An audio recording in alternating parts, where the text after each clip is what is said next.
giti mu jisho, giti mu jisho,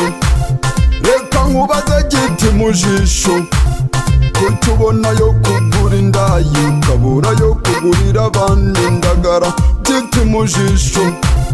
giti mu jisho, reka nkubaze giti mu jisho, kuki ubona yo kugura.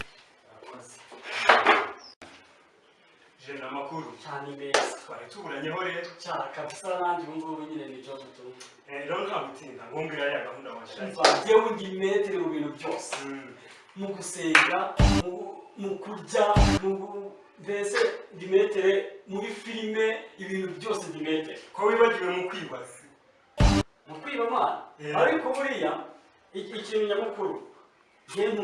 mfite ukuntu nabereka amafaranga yanjye akaba menshi amafaranga akaba menshi uba wambaye imyenda yagucikiye ngo umwenge wiyogoshesha amafaranga n'ibindi bintu tubagira y'amafaranga menshi nta dripu iki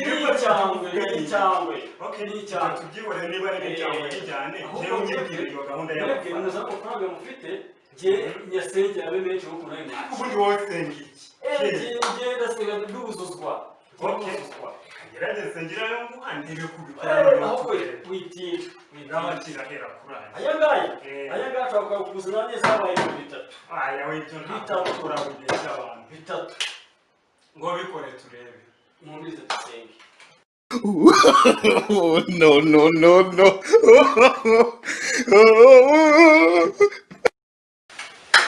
amena rero nagira umumbure twese turebe uko byagenze je ko yabaye menshi one je mu bigenzi ni ibitangaza by'Imana njyewe ni metero mu gusenga ngaho akirongera uyasenga metero mu gusenga ongera ubikore abakiza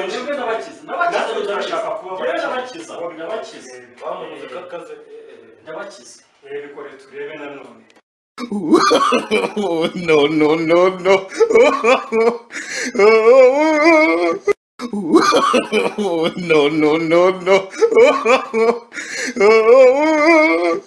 no no no no no no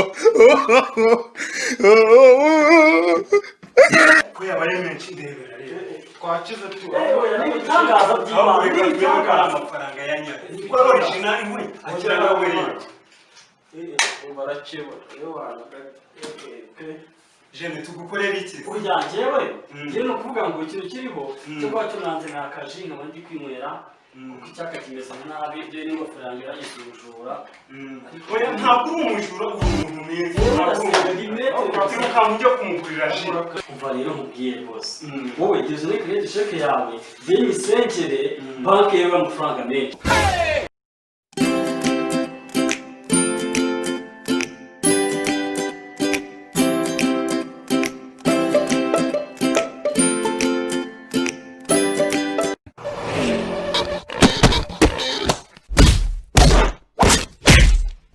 ubona yo kugura indaya ukabura yo kugurira abandi indagara, giti mu jisho,